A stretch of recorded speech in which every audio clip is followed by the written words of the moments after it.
qu'elles étaient en chemin, quelques hommes de la garde entrèrent dans la ville et annoncèrent aux principaux sacrificateurs tout ce qui y était arrivé. Ceux-ci, après s'être assemblés avec les anciens et avoir tenu conseil, donnèrent aux soldats une forte somme d'argent, en disant: dites, ces disciples sont venus de nuit les dérober pendant que nous dormions. Parole du Seigneur.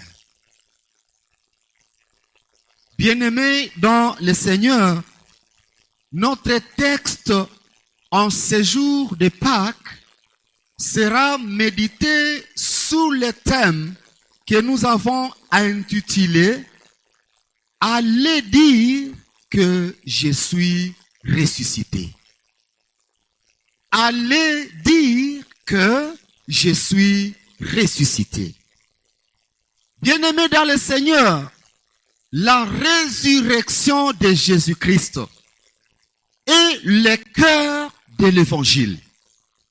Elle n'est pas une légende, mais une réalité historique, spirituelle, toujours vivante. La résurrection de Jésus-Christ, retenez bien que c'est le fondement même de la foi chrétienne. Sans elle, notre message serait vide. Aujourd'hui, nous proclamons avec assurance que le tombeau est vide.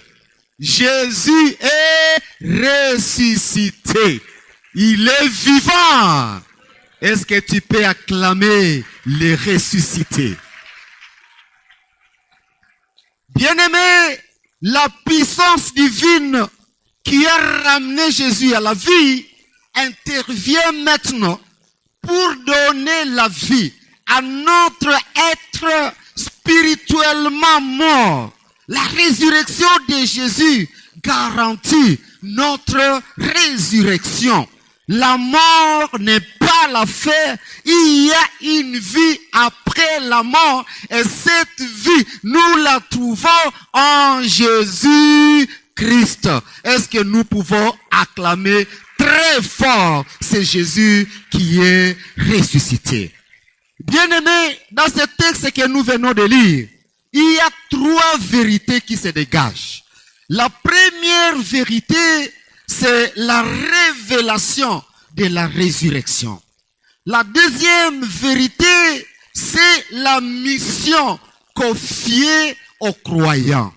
Troisième vérité, c'est la rencontre personnelle avec le ressuscité. Parlons de la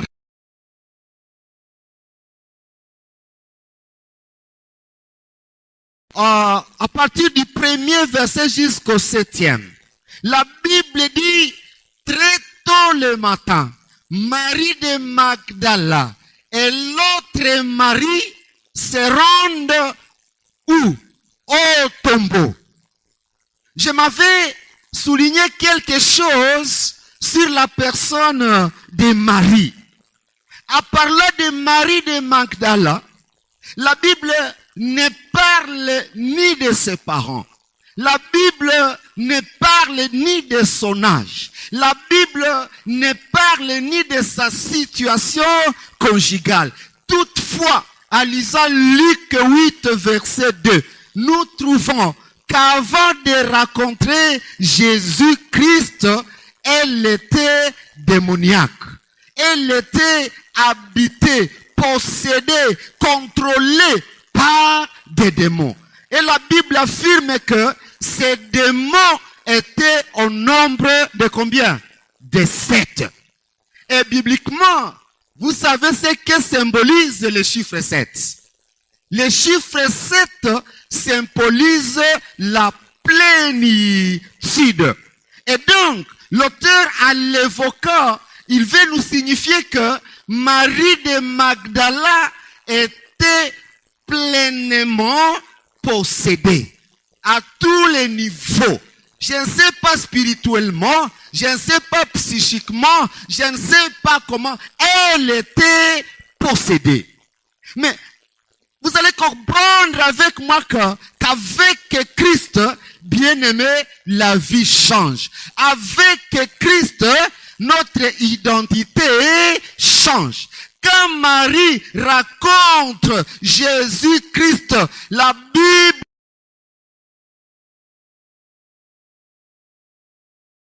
pas des seuls démons, mais des 7 démons. Est-ce que tu peux acclamer pour les rois des rois? Avec Jésus, tout change. Avec Jésus, même notre identité change. Ma question est celle de savoir, as-tu déjà rencontré Christ?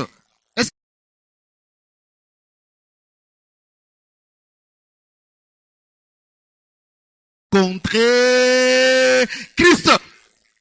Et si tu l'as rencontré, c'était dans quelle circonstance?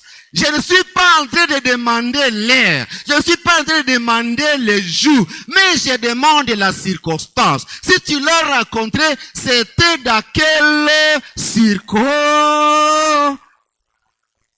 Alléluia. Est-ce que tu peux regarder celui qui est à côté de toi? Alléluia.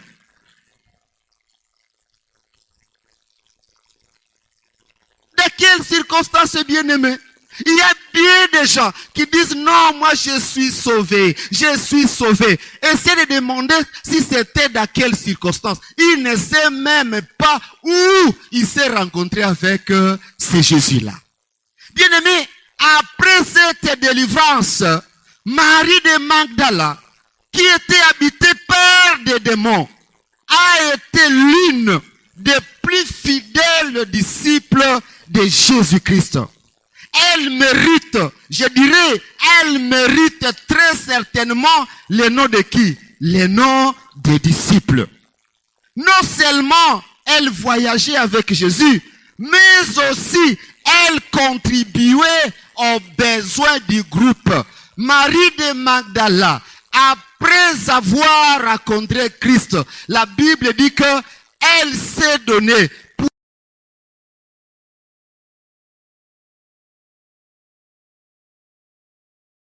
aussi son ministère. Et là nous trouvons, c'est là dans Luc 8, 1 et 2, vous allez trouver tout ce que je suis en train de dire à ce lieu. Nous la voyons toujours reconnaissante pour la délivrance que Christ lui a accordée. Et vous allez comprendre même qu'elle est présente lors de la crucifixion de Jésus-Christ. Elle se tient au pied de la croix alors que tous les disciples, sauf Jean, se sont déjà enfuis. Demande à ton voisin où étaient les hommes. La femme reste jusqu'à la mort, même au pied de la croix, pendant que tous les hommes sont en fuite. Est-ce que les mamans peuvent acclamer, les mamans qui sont d'ici peuvent acclamer le Seigneur? Elle a été parmi les rares fidèles présents lors de la mort de Jésus-Christ. Même après la mort de Jésus, elle a l'intention de donner à son corps tout le respect qui lui est dû. La Bible dit, très tôt le matin, Marie de Magdala et l'autre Marie se rendent où? Se rendent au tombeau. Mais c'est pas ça.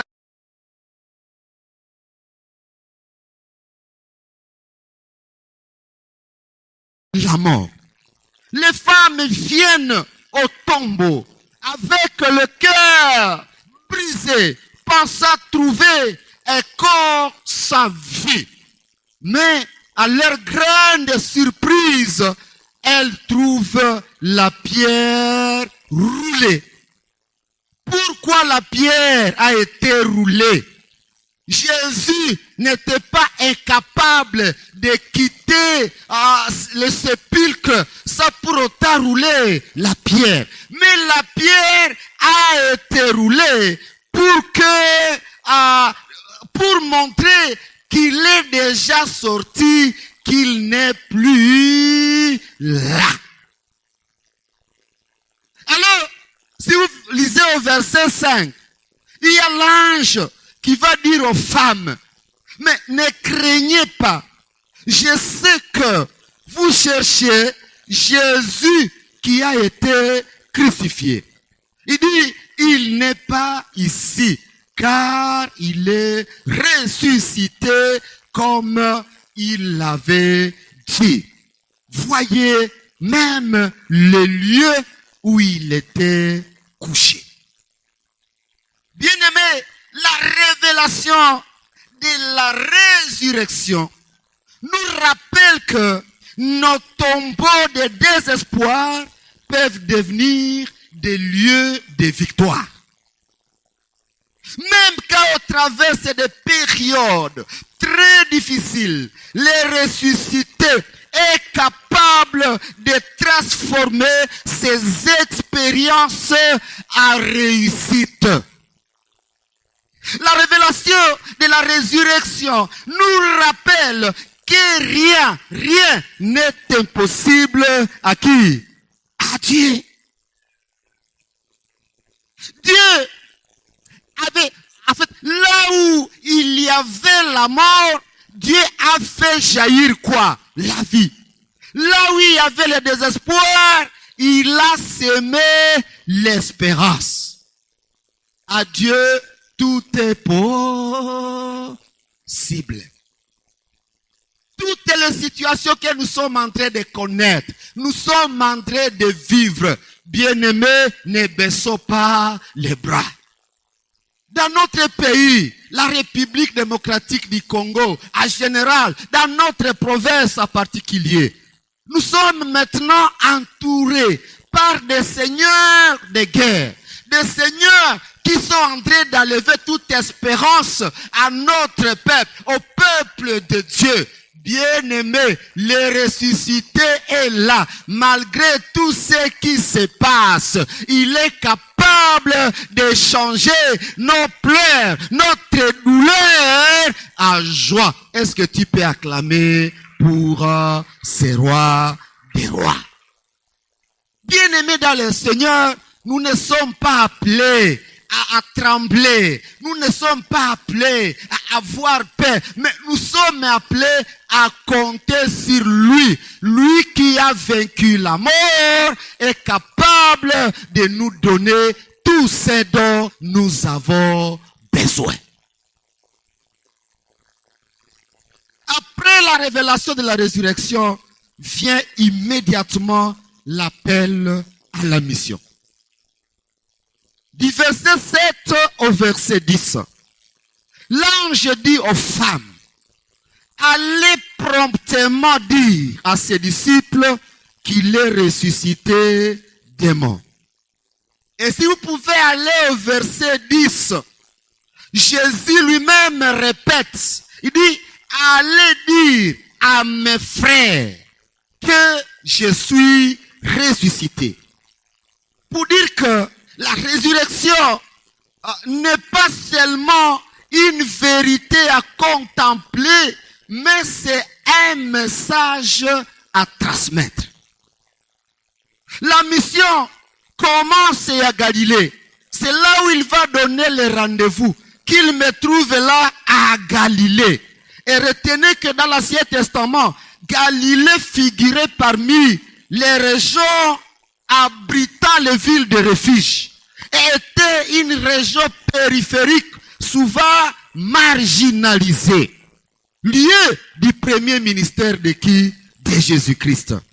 Et cela même illustre le principe qui se trouve dans Acte 1, verset 8. Là où Jésus dit à ses disciples, le Saint-Esprit viendra sur vous. Vous serez mes témoins à Jérusalem, dans toute la Galilée, dans la Samarie et jusqu'aux extrémités de la terre. Bien-aimés, dans le Seigneur, nous proclamons, ou bien nous sommes appelés à proclamer l'évangile, les messages de la résurrection. Et nous proclamons la résurrection, nous allons proclamer cela, non seulement par nos paroles, mais aussi par nos vies. Nous devons proclamer, pas seulement par la parole, mais aussi par nos vies. Je n'aime pas les gens qui disent, est-ce que toi tu sais que je suis chrétien? Est-ce que toi tu sais que je suis sauvé? Moi j'ai fait des jeûnes du lundi au samedi. Il y a de ces gens que nous trouvons dans les églises et ils semblent être au-dessus de tout le monde et ils se croient, n'est-ce pas, ils se croient spécial. Bien-aimé, être chrétien, ça ne se dit pas, ça ne se définit pas, mais être chrétien, ça se constate. Que les voisins constatent qu'il y a quelque chose qui a changé dans la vie de ce monsieur qui est à côté de moi. C'est ça être chrétien. Ça ne sert à rien de déranger les gens que nous sommes chrétiens alors que nos actes ne témoignent pas ce que nous sommes en train de dire.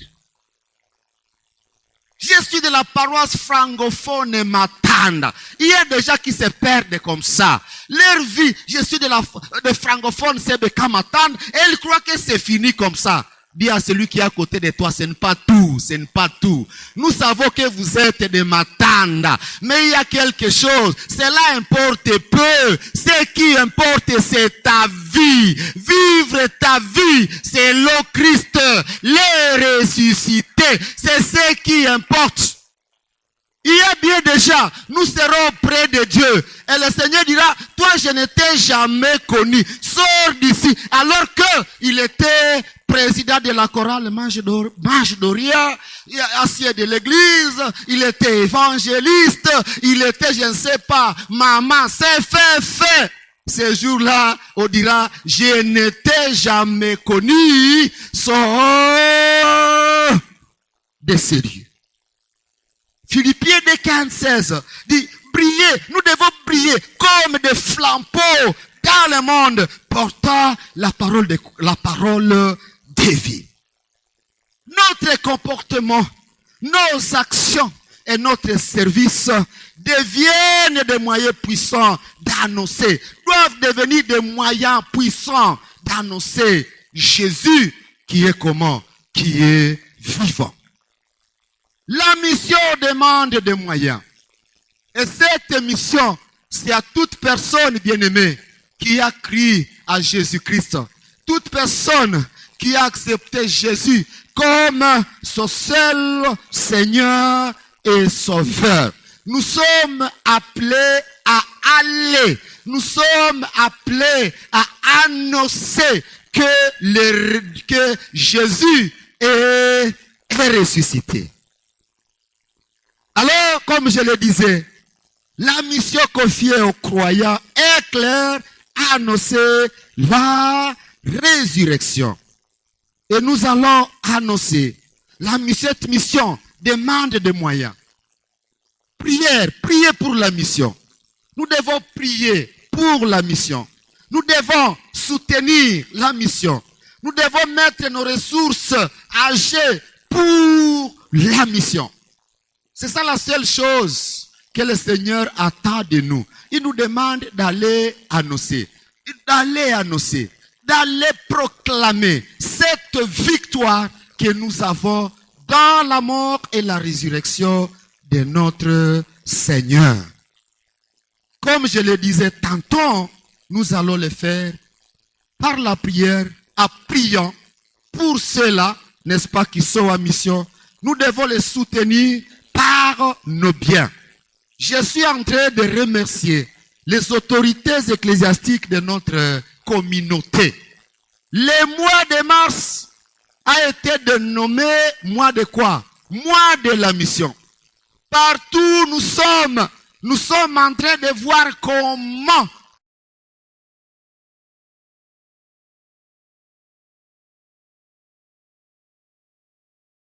qu'à la CBK Matanda, que tous les membres de la CBK Matanda ont déjà fait quelque chose pour la mission, je pense.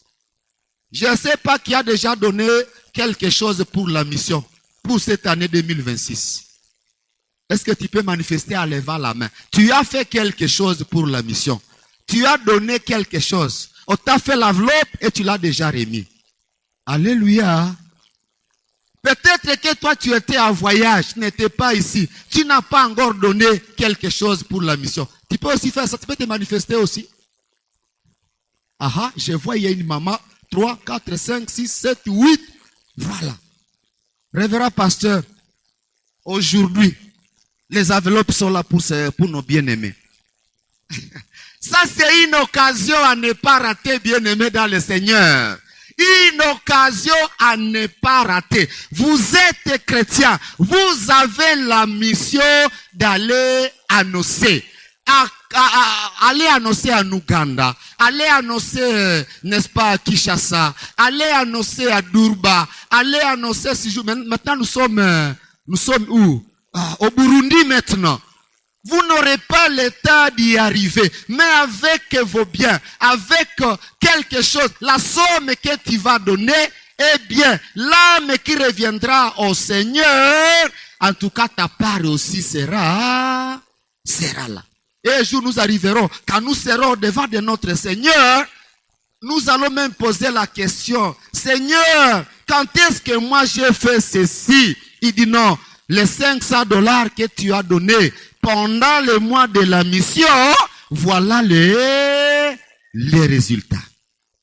Qu'est-ce que tu vas dire au Seigneur, toi qui n'as pas encore fait quelque chose?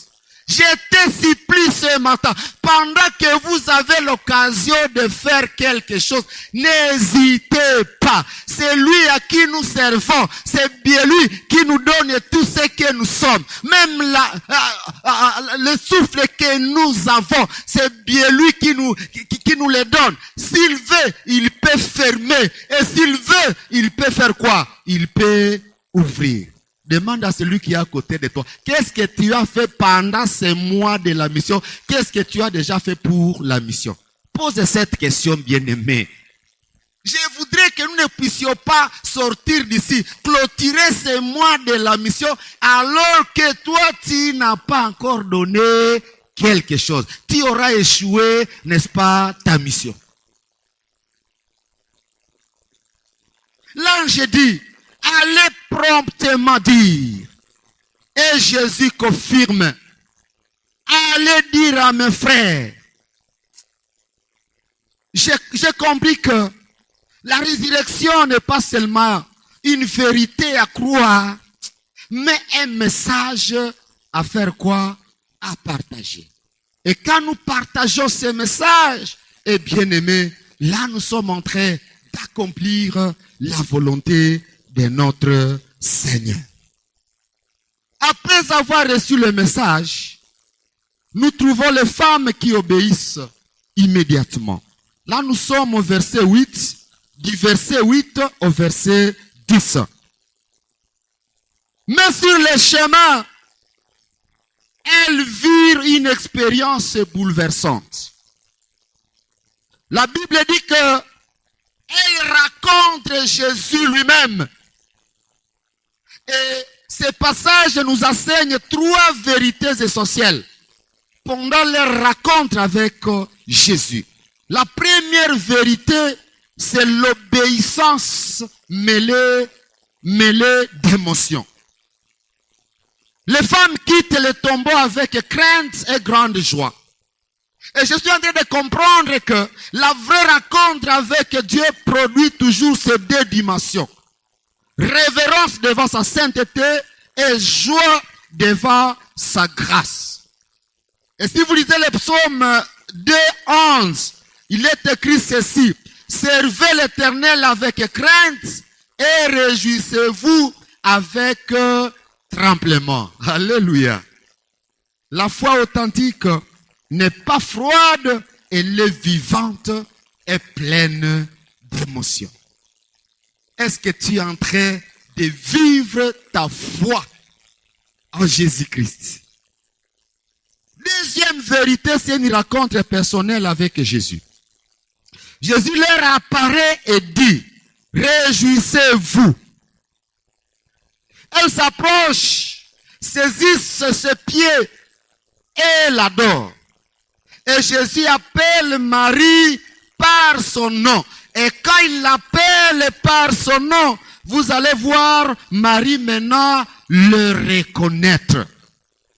Quand on rencontre Christ, le Christ connaît ton nom et t'appelle aussi par ton nom.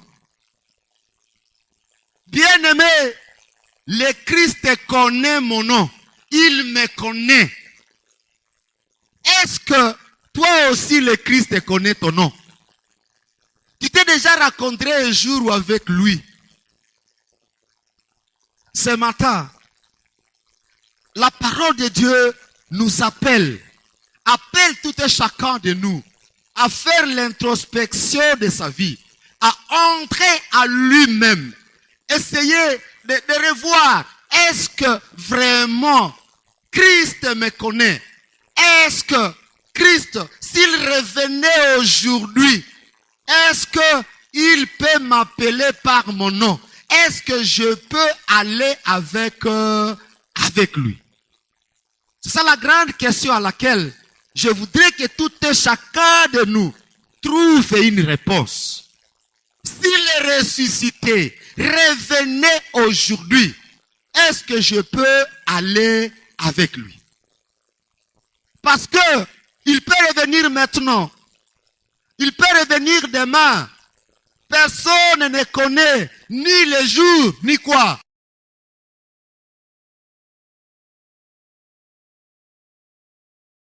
Vos cœurs, dis seulement Seigneur, je suis ici, je suis là. Réponds à son appel et il est prêt à cheminer avec toi.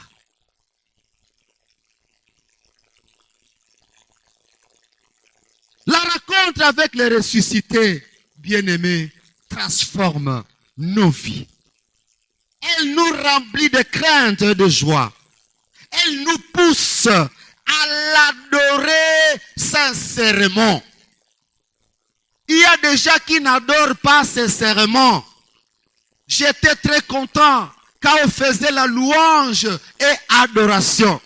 Je voyais mes frères avec en train de danser. Je me disais, waouh, nous sommes devant le roi des rois.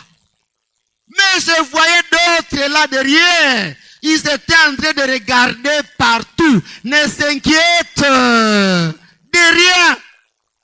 Je me dis, bien-aimé, si vous ne voulez pas adorer, si vous ne voulez pas louer, les pierres, les arbres, les oiseaux du ciel l'adorent. Alléluia. Il y a aussi d'autres qui adorent. Ils ferment les yeux comme s'ils partaient à pied au ciel. Alors qu'au sorti de ces lieux, ils deviennent autres. Aujourd'hui, au temple chrétien, mais en dehors, une autre personne. Bien-aimés dans le Seigneur, les ressuscités veut que nous connaissions que nous fassions une rencontre avec lui et que nous proclamions tout ce qu'il a fait pour nous. Nous qui étions errants comme des brebis, sans berger, mais par son amour, mais par sa grâce, par ses blessures, moi et toi, nous sommes guéris. Est-ce que tu peux acclamer pour ces rois des rois? Les femmes rencontrent Jésus sur le chemin. Ils saisissent ses pieds et l'adorent. La résurrection n'est pas une idée abstraite, mais une expérience qui est vivante. Bien-aimés dans le Seigneur, nous venons de voir trois vérités puissantes au travers de notre passage que nous avons lu. La première vérité, comme je le disais, c'était la révélation de la résurrection. Le tombeau est vide, Jésus est vivant. Et la mort est déjà vaincue. La deuxième vérité, c'est la mission confiée aux croyants. L'ange et Jésus le répètent. Allez dire que je suis ressuscité. Et je disais que ce mandat est universel. Ce mandat est catholique et pour tout le monde. Nous tous sommes appelés à aller annoncer. Est-ce que je suis en train d'annoncer dans mon milieu professionnel? Est-ce que je suis en train de témoigner Christ? Dans ma famille, est-ce que je suis en train de témoigner ce Christ? Devant mes enfants, est-ce que je suis en train de témoigner ce Christ? Dans les lieux de fête, est-ce que je suis en train de témoigner Christ?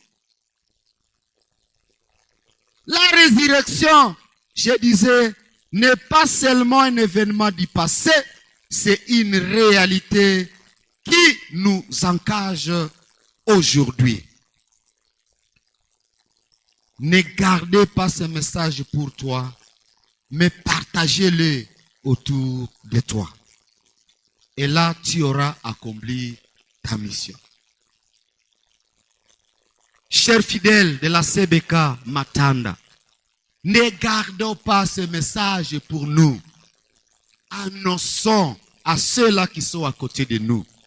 Annonçons à ceux-là avec qui nous vivons. Annonçons à nos subalternes que le tombeau est vide, qu'il est ressuscité et qu'il a vaincu la mort et qu'il a porté tous nos fardeaux. Et quand nous entrons et quand nous marchons avec lui, eh bien, nous sommes libres. Aujourd'hui, toi aussi, tu es envoyé. Que ta voix, ta vie et ton engagement proclament haut et fort que Jésus est vivant. Il est comment? Il est ressuscité. Ce mandat est pour nous tous. Par nos prières, bien-aimés, par nos paroles, témoignons. Par nos actions, témoignons. Et nos ressources, témoignons et proclamons que Jésus est ressuscité. Voilà ce que le Seigneur nous demande. Au courant de ce mois que nous avons dénommé mois de la mission, est-ce que réellement, demande-toi, regarde ce que tu as fait. Est-ce que tu as accompli cette mission? Tu t'es déjà acquitté de ces devoirs que le Seigneur te donne, t'a donné au courant de ce mois de mars que nous sommes en train de clôturer aujourd'hui, le 5 avril 2026. Tu n'as pas fait quelque chose, bien-aimé. Je te supplie de faire quelque chose. Tu n'as pas amené ta part pour la mission.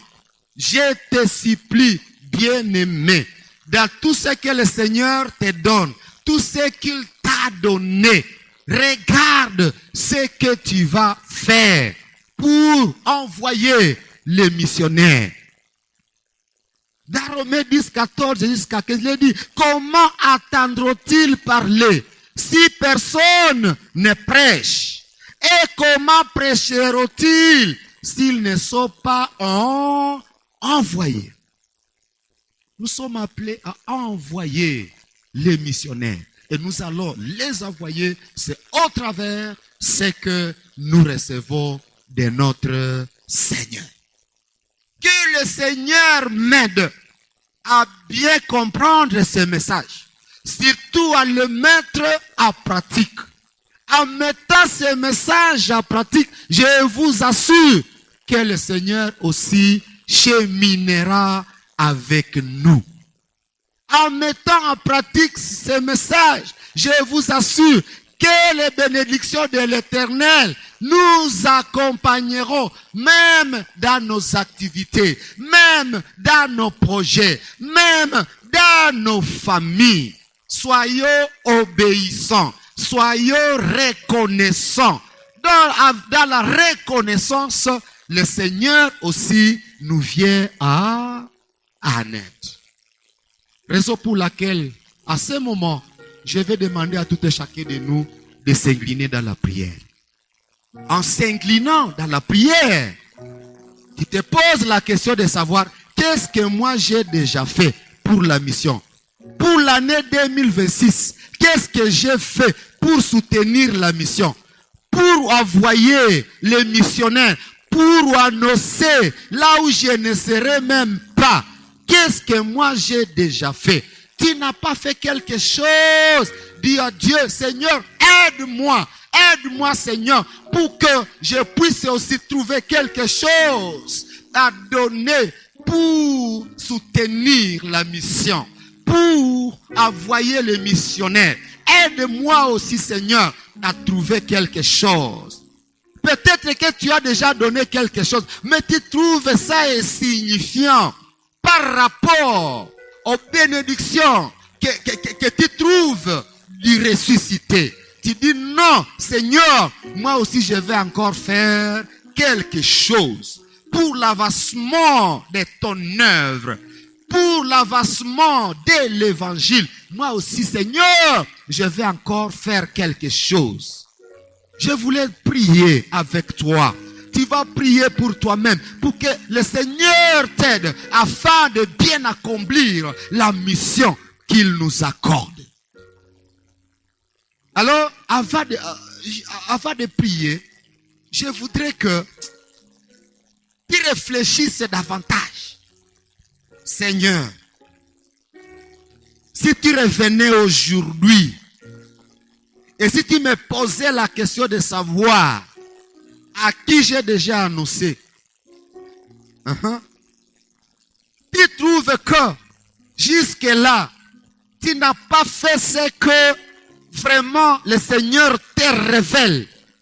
Dis Seigneur, à clôturer ce mois de la mission, je vais aller au-delà de ce que je fais.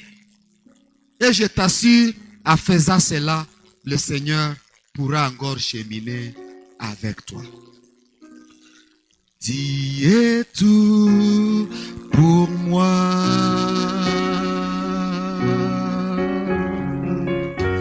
Sans toi, je ne peux vivre. Tu es tout pour moi.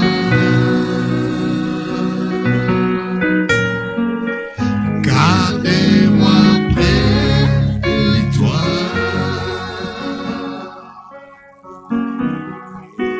Tu es tout pour moi.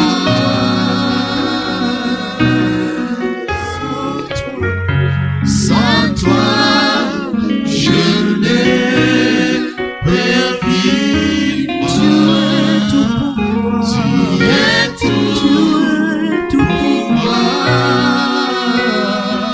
Garde-moi près de toi. Garde-moi près de toi. Toi qui n'avais pas encore pris ton enveloppe, tu te mets debout, je vais prier pour toi. Avant